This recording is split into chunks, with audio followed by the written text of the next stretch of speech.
గుండెలు బ్రద్దలు చేసే పుట్టెడు తొక్కుని గుండెల్లో గూడు కట్టుకున్న ఒక్క క్షణం దేవుని సన్నిధిలో అట్లా మోకరించి, యేసయ్యా నా గుండెల్లో ఏ బాధ ఉందయ్యా, నా గుండెల్లో ఏ దుఃఖం ఉందయ్యా, నా కన్నీళ్లు తొడవవా, నాకు ఆదరణ దయచేయవా, నీవు తప్ప లోకంలో నాకు ఇంకొక దిక్కు లేదయ్యా, నిన్ను నమ్ముకొని బ్రతుకుతున్నవాడిని, నీ మీద ఆధారపడి జీవిస్తున్నవాడిని, నీవు ముఖం చాటేస్తే నా బాధ ఎవరికి నేను చెప్పుకునేదయ్యా, నాకున్న ఏకైక దిక్కు, నాకున్న ఏకైక దిశ అది నీవే కదా ప్రభు అని గమనించండి. భూమి అంతటిని మోసే హృదయ భారంతో దేవుని సన్నిధిలో మోకరించి ఒక్క 5 నిమిషాలు ప్రార్థించే, ఆ ప్రార్థనలో నుంచి లేచేటప్పుడు భూమి అంత బరువు కలిగిన నీ హృదయం దూది పిందెలాగా తేలిపోవటం ప్రారంభిస్తుంది. చప్పట్లు కొడితే యేసయ్యకు స్తోత్రాలు చెప్తా. నీ గుండెల్లో ఉన్న బాధను బట్టి ఎవరితోనైనా పంచుకుంటే నీ బరువు పెరిగిద్దేమో, నీ భారం పెరిగిద్దేమో. నీ బరువును భారాన్ని దించగలిగిన ఒకే ఒక స్థలం ప్రార్థన గది.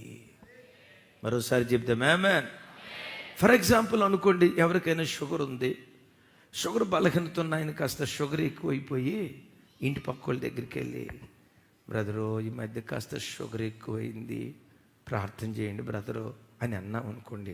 కొంతమంది పుణ్యాత్ములు ఏమంటారో తెలుసా, అయ్యో షుగర్ ఎక్కువైందా, మొన్ననే మా ఇంటి పక్క ఆయనకి షుగర్ ఎక్కువ, వేలు తీశారన్నా, కుడిసేయి బొట్టను వేలు తీశారని అన్నా, జాగ్రత్త అన్నా.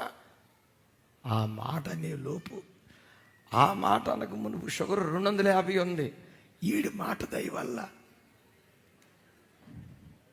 మీరు ఎక్కడైనా చూడండి, ఏ మనిషి దగ్గరికి వెళ్ళి నీ బాధ పంచుకున్నా నీ బరువు పెరిగిద్దేమో, కానీ నా గుండె లోతులో నుంచి చెప్తున్నాను నీ మాట, నీ బరువును దించగలిగిన ఒకే ఒక్క స్థలం నీ ప్రార్థన గది అని ప్రభు పేరిట మనం చేస్తున్నాం.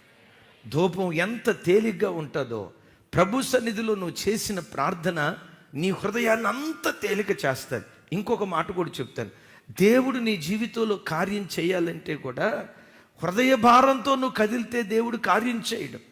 దేవుడు నాకున్నాడు అన్న నిబ్బరంతో నువ్వు బ్రతికితే దేవుడు నీ జీవితంలో కార్యం చేయటం ప్రారంభిస్తాడు.